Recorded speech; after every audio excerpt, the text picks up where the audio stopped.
très chers membres du jury, chers contradicteurs, peuplade du Pékienne, du moins ce qu'il en reste, bonjour. Monsieur, je tenais d'abord à vous dire que j'ai beaucoup de respect pour votre client. Tout comme moi, il porte la crinière.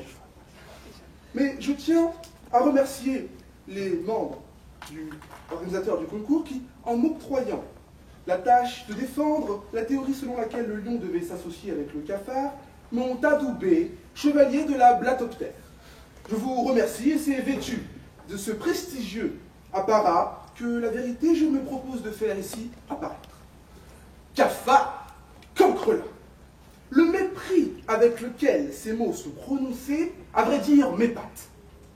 Le chevalier que je suis ne peut se taire devant ceux faisant blague de la blatte.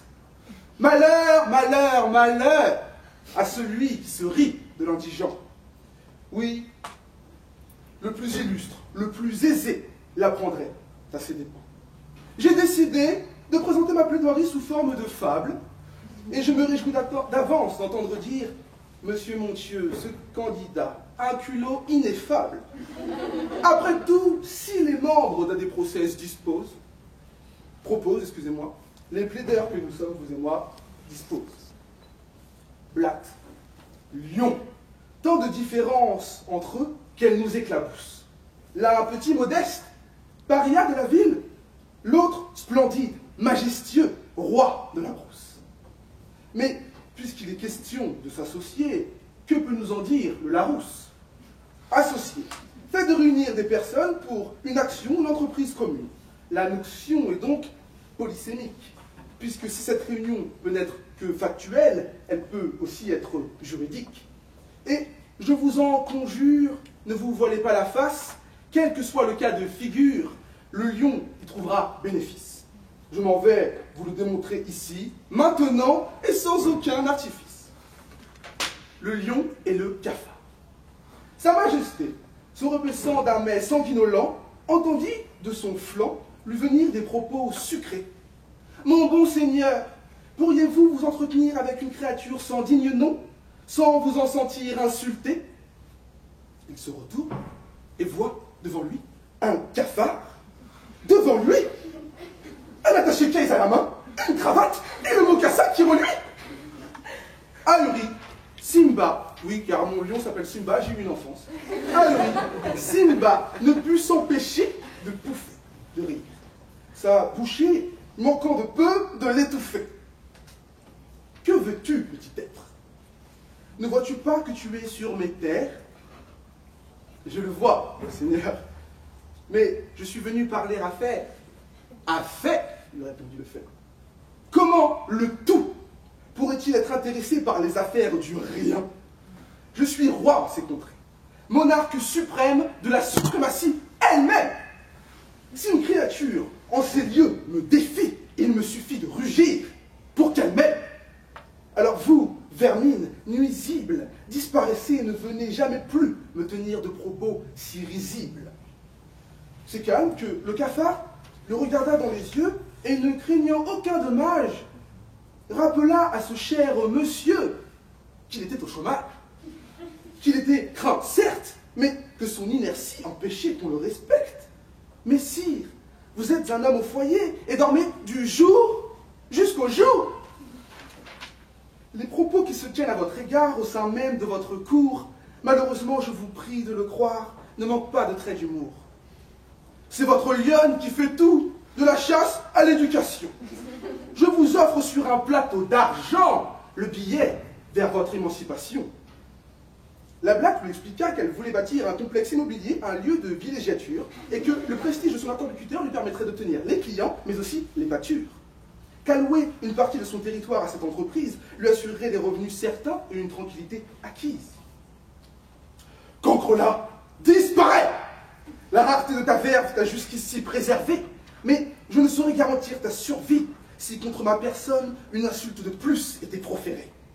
Ta vie est misérable, et je le regrette, mais je ne puis te laisser faire fortune sur mes terres ou sur ma tête. Habile, la blague contesta. Mais sire, votre vie d'oisiveté n'est pas meilleure que la mienne. Chaque jour, durant vos 3 heures quotidiennes d'activité, vous combattez. contre autre lion ou quelconque hyène. Votre lionne, chaque jour, met sa vie en péril pour des chasses dont le résultat est souvent futile. Votre progéniture, chaque jour, est guettée par les guépards, que la chasse des vôtres finit d'affamer. Ne rêvez-vous donc pas d'un peu plus de gaieté, de pouvoir mettre à l'abri votre famille? La précarité de votre vie égale au moins celle de la mienne. Je suis un citadin et beaucoup appris de la présence humaine. À nous deux, nous pourrions faire fortune. J'ai traversé des villes entières. Ne me dites pas que je vous importune. J'apporterai mon industrie, mon travail et ma vivacité d'esprit. Je suis petit, mais je suis robuste. Contrairement à ce que l'on croit, les hommes, eux, le disent de façon assez juste. On a toujours besoin de plus petit que soi. Il lui donna alors l'exemple et lui parla de cette marque française utilisant sa royale image en lui expliquant que sans ses sous-traitants de la bourse, Peugeot ne fréquenterait pas les nuages. Impétueux d'un rugissement, Simba protesta que s'associer à la blatte salirait son nom. Les aigles ne volent pas avec les pigeons. Ce à quoi la blatte répondit, mais je ne suis pas un pigeon et vous n'êtes pas un aigle. Allons, je travaillerai dans l'ombre. Il n'y a point de grand auteur qui ne dispose pas d'un aigle. Ces bonnes paroles allaient convaincre le lion quand il se fit apparaître à un point de désaccord. Celui-ci demandait 90% des bénéfices et aucune perte pour donner son accord. L'appétence naturelle du lion trouva cependant sa fin quand du Code civil, la blatte invoqua l'article 1844-1. De leur différence, ces deux firent alors complémentarité et les penchants de l'autre, pardonnez-moi, les lois surent les arrêter.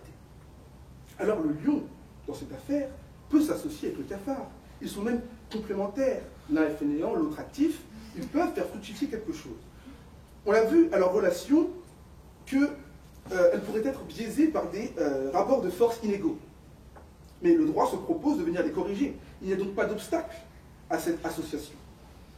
On a toujours besoin de plus petit que soi. C'est ce que dit la blatte au lion. Mais je n'invente rien.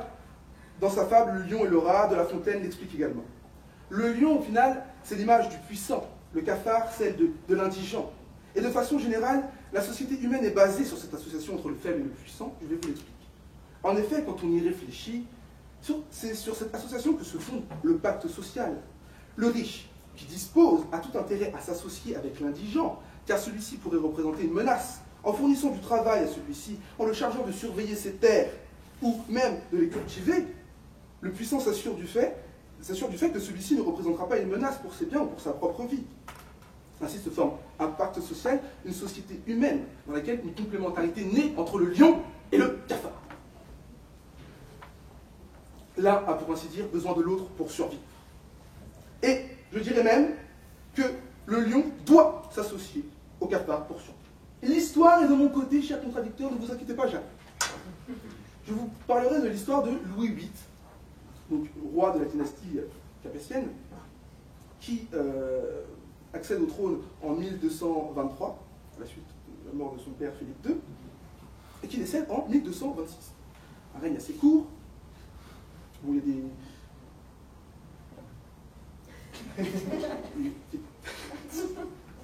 Bon. Ce Louis VIII est mort d'une dysenterie, le 8 novembre 1226, comme je vous disais. Certaines sources de l'époque pensent qu'il a été empoisonné. Des parchemins confidentiels que votre serviteur a su dérober et qu'il n'a pas pu ramener malheureusement, indiquent que la maladie a été contractée peu de temps après une tentative de désinsectisation du royaume. Et la dysenterie est une maladie transmise par le cafard. Coïncidence? Je ne pense pas. Je ne vois qu'une explication. Cette tentative de génocide a provoqué l'ire de ces derniers qui ont décidé de mettre fin à ses jours en l'infectant. Des rapports détendus avec les blacks lui auraient permis de vivre, sinon plus longtemps, suffisamment en tout cas pour attraper la peste ou être décapité. La dysenterie sur une page Wikipédia pour un roi, ça fait pas très bien. Vous l'aurez compris, chers membres du jury, le lion a tout à perdre à ne pas s'associer avec le cafard, et à le prendre de haut, il n'occasionnerait que sa chute. Très chers contradicteurs, vous qui tenterez de nous faire croire que votre lion est trop noble pour se faire voir avec le cafard, vos efforts flatteront son ego, mais le rendront vulnérable.